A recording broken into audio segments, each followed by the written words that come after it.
Guys, what it do? It's your boy Supreme here to God. Sorry for the audio today. My Mac Mini crashed because of the new stupid Mac update. So it is what it is. We gotta just work with what we have. So I'm just using the phone today. Just that's why I'm back on the video. So I want to talk about Miles Morales. You know what I'm saying, the game, and I'm disappointed. Because honestly, since the Spider Verse, there really should be no excuse. Like Miles Morales should be handled with absolute care and integrity, and you know what I'm saying. Like he should be really. So first of all, the gameplay looks phenomenal. I ain't played the game, so I don't care too much about the gameplay. The gameplay looks phenomenal. You know what I'm saying. Watching it, seeing everybody talk about it, it looks phenomenal. You know what I'm saying. For me, it's the story. The story. That's what I want to fix. That's what I want to talk about, right? So if we look at Miles Morales, man, you know what I'm saying? First of all, the story was too goddamn short. I heard 8 hours. I watched a few streams. I watched a few people. Too loud? Did you touch the light? I did, yeah. I'm making a video, that's why I turned it off. That's why I asked if I was too loud. Alright. Sorry, my brother walked in, so there should be a random cut there. But basically, if you look at the story, man, it's all about the story. I only care about the story. So, and it was only like 8 hours long, which is like really short for a game story, right? Now, I know that you can make a whole ass movie with that. So if a movie, 2 hour movie can do all of that, how can an 8 hour game not do it? Well, it's easy because about 7 of those hours is you fighting people, you swinging from A to B. So there's only like an hour of actual story time, of actual cutscenes and shit, you know what I mean? And not all of them are that relevant either, so that even truncates that, it makes it even shorter. So you got to think about that. So that's mainly what I want to talk about. So how would you go about fixing it, right? So this would be my story. I'd remove a few aspects and I'd tweak a few aspects and you know what I'm saying? And this is how I'd fix it. Right, so Miles is 17, which I know some people said is a bit too old, so it takes away the quirkiness and some of the stuff that you expect, from a 14-year-old Miles, which is how old he is. 14, 15 is how old he is in Spider-Verse. That's why it works, and his awkwardness and certain things he does comes across, cute, if I may. Like it comes across like, you know what I'm saying, like it's cool, like he's 14, it's like you know what I'm saying. But at 17 it's like, bruh, come on, you 17, you know what I mean. So it's like you have different, people have different reactions depending on age, looks, and all that stuff. It's natural, right? So that's the kind of thing that it's like people are like, yo, I don't know, it doesn't feel the same, right? It doesn't feel like Miles enough. The story is very repetitive, right? So you have the friend that turns to four, right, in Finn, and then you have the billionaire rich guy who owns a tech giant who's up to no good, kind of like Osborn. So it's like it feels like the same story just retold shittier. So a lot of people are unhappy naturally. So how would fix it? 17-year-old Miles for me is fine. I think 17 is fine, but I think this is how I would go about with the storyline, right? So I would start him off on the train, but you know the way in. See, I think also, yeah, I think also how they handled Peter wasn't amazing either. Him going on holiday is fine, but I think New York is huge. Why do they gotta be the exact same city? Now I know that development time wise, it was hard to make a whole new city, so they were like, "Fuck it, here's the same city essentially." So, but that's okay. I'm okay with that. I think I'm okay. I'm completely okay with that, right? They made a few changes where they needed to make the changes, and it feels fresh. You know what I mean? So, but what I would do, is it the same city? I don't know. Cause I didn't play the game myself. It's hard for me to like remember. I played Insomnia's the first Spider-Man like time ago. You know what I mean? So I can't really remember if I think it's the same because the is it the Leafs, the goddamn the park, the Central Park looks exact. I think they both have Central Park, so I'm pretty sure it's the same city. But anyway, those are little things. Anyway, so let's get to the story. So I'd have Miles have his story take place in his prep schooly place with Ganke, right? I would actually keep the family away from it, right? I think it's more interesting that way because the papa just died, right? And because the papa died, and his papa would want him to obviously continue to study and to do bigger and better things and stuff like that. He feels more determined than ever to exceed academically, right? In order to impress his papa, his dad, and all that jazz. So we meet him going to school, and he goes to school, he's in class. You can introduce Finn there, right? Finn could be, I would actually make Finn. I know that, in this story that Finn is like an old friend, but because you don't see anything like that, you only meet her for the first time in the game, it feels more forced and way too rushed when she goes from like old childhood friend to villain, and it also again feels like Doc Ock. So instead, I'd have her be in the school, right? I'd have her be in the school, or in a school nearby. Maybe not in the school, but yeah, actually not in the school. Just let's make it interesting. Not in the school, right? But I'd have the school. I know the school is like outside of town, so that's why they didn't do it. But you can easily retcon that. It's the game. It's a different storyline than the comics and the movie and stuff like that. So I'd have the school there. He goes to the school. Boom. He's chilling, hanging out with Ganke and all that stuff. They there's like an alert or whatever, like some shit is happening, like the rhino thing, right? The first thing that happens in the game, that's happening, and he's like, oh shit, how do I escape school to go help out Spidey? So Ganke creates some, funny slash crazy, thing to escape. This is something Peter doesn't have, right? I know that the Marvel's MCU's Peter has that, but in terms of the Insomnia games, Peter doesn't have that. He's by himself essentially, right? So when you have Ganke do the distraction and allow Peter allow Miles to slip away, it creates a more intriguing, it gives you a new dynamic to get accustomed to. It feels fresh, right? So he goes out to help Spider-Man. I also didn't like that he beat Rhino like that and Spider-Man got his ass whooped. It felt unnatural. It felt, oh, let's overhype the new main character. Like come on, like who put him in jail in the first place? It was Spidey. Like it makes no sense. I would have actually gone with a fresh villain in the first place. I wouldn't. I would actually keep most of the villains fresh, and avoid Peter's rogue gallery of villains. Because I think you want to really establish that Miles is his own person.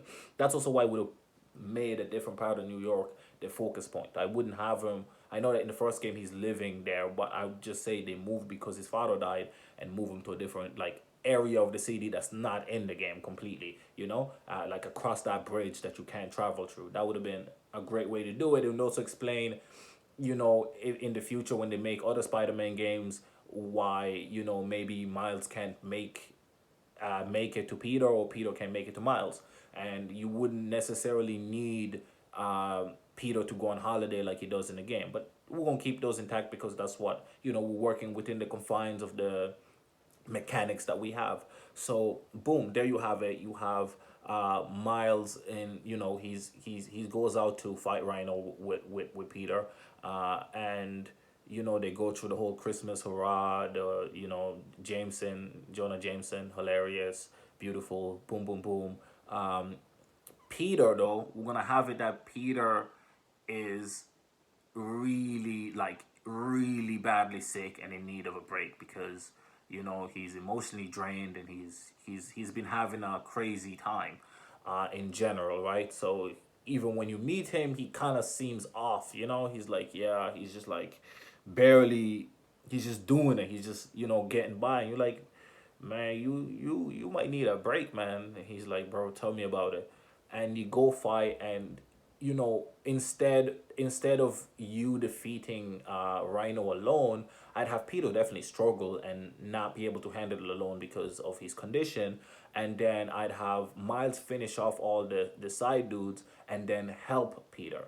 Do you know what I'm saying? So Peter's reaction could be a little bit too slow in one section, and Miles would swing in, take Peter out the way, and then Peter would do the same to him, and there'll be combination of how they win together, because then you don't disrespect Peter in that way still, and even though he's in a bad condition, Peter should be as good as brand new Spider-Man Miles. You know what I mean? So boom, so that's what happens. They defeat him, and Miles gives the final blow, the final shock, and they lock him up, and Miles gets most of the credit because Peter sets it up. We just set it up because you want that media attention to be on Miles, right? So you set it up naturally where Peter maybe does some webbings and stuff, and they manage to slow down Rhino, and then he breaks through the wall, to where like the police and stuff are, and then you know, Miles jumps out behind him and shocks him and drops him, you know, after,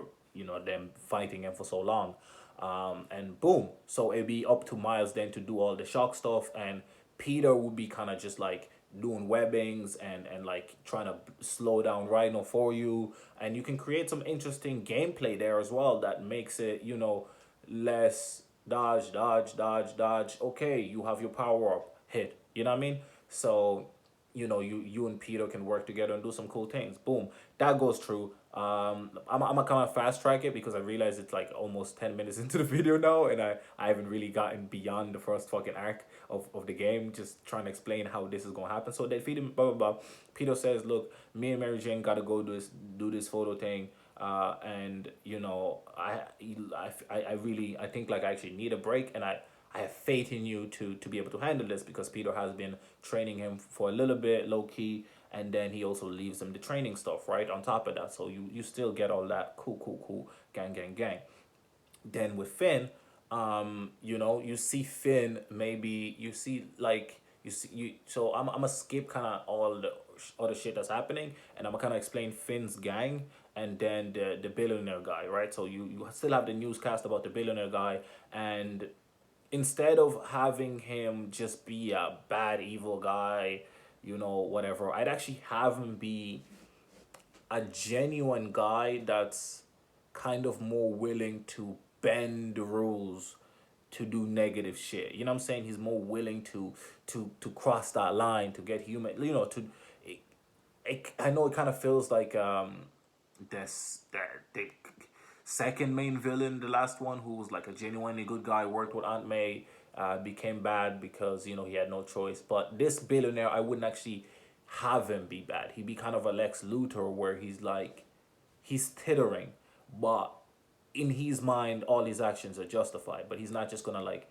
try to burn the city to the ground, right? And I'd actually have Finn as the main villain, right? And that'll be the main thing. And you know, you can build up this billionaire guy to create scenarios that causes you problems, but he's not really directly the person doing it. You know what I mean? So I think that gives it like a more nuance, right?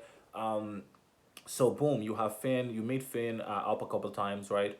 And you know you hang out with her school, and you don't have to go on dates and shit because I want them to be friends rather than like a romance thing. So you hang out and maybe have a few slow missions where like you know you hanging out with her, and there's like small crimes happening around you, or small things, and you have to like do it. This is a stealth mission, right? You have to do it in stealthy ways without catching her attention, without her knowing, right? So, you know, Ganker will be like in your earpiece, looking through your visors, like, yo, okay, and he be helping you, like, yo, okay, how, what do you do? What do you do? Okay, do this, do this, do this, and tell her you do that, and you know, you can work together and figure out how to like distract her for a second, and while you like, you know, web a villain that's about to rob somebody on the side, you know, those type of things. I think that's interesting and fun, and it's definitely better than some of those stupid mini games. You've noticed I probably haven't mentioned Uncle Aaron. I'd actually avoid him as the Prowler in this thing completely, right? I'd have him just being your uncle. Again, I because I feel like you're gonna make other Miles Morales games, so why would you not just build some of these characters for long term goals, right? So I'd have the Prowler be in charge of Finn's group, but you don't find that out in this game, right? You find it out way after that, and he doesn't know that it's Finn. That's, you know, because he doesn't care for faces, you know what I mean? But Finn joined that group, and you know, started climbing up because of, you know, during the previous situation when Miles lost his dad, Finn lost somebody close to her as well, but the two reactions are completely different. So you create a nice parallel. I'd also have Finn kind of be like a black cat type of character, whereas like she's a villain, but like, you know, you give her leeways because it's your, you know what I'm saying, it's your girl, you know what I'm saying, it's your home girl, you know what I mean? So it's kind of like even a Catwoman type vibes, right? But I think it also creates a more intriguing story. It changes the narrative completely, right? Unlike in Spider-Man, the first Spider-Man game, where there's a finality to these villains. None of these villains really are. It's way more obscure than that, right? It's not just a matter of let me stop them. It's a matter of like, I get what you're trying to do, but you're going about it the wrong way. It's more of a philosophical debate, right? And especially with somebody that he's close friends with. So throughout the game, I'd have you do missions and you fighting against our people, and you're trying to discover like where they came from, what's the goals, what's the motivation, and then you're also fighting against the billionaire guy's villains, right? He's henchmen, and he's because he kind of like he hires people like military and like military type people, militants and stuff like that to do sneaky things in order to for him to like gain access to certain things, right? Let's say if he needs this area for a power plant or whatever, he might need to twist a few arms in order for that property to be bought, right? And he does that, and it seems like a low thing, but things happen. Sometimes chaos happens. Sometimes people get killed. You know, he knows that the city is rampant, right? Like his reasoning for going there is he feels like he can get away with stuff there, right? So he does these things because he feels he can get away with it, but he's not necessarily evil. He has quote unquote good intentions because his goals would actually, if he actually achieves his goals, it could actually help people, right? So you have this scenario and these characters, and you have a lot to build from, you have a lot to learn from, and you can have like the billionaire guy could have his own like top dog henchmen of villains that he hires, like in order to protect him and to keep Spider-Man off his back, just in case he starts getting snoopy. And that's the villains that you take care of, that's the villains that you get to learn about. And I don't want to go into details of what type of villains they are and stuff like that, because hey, Insomnia and pay me to do this, you know what I'm saying? I'm just doing this. So if Insomnia wants to hire me for the next Miles Morales game, let him know. Let him know I got the sauce, boy. Let him know I can write circles around half this. Okay, I want to say I can write circles around the staff. The staff are amazing. The wonderful writers.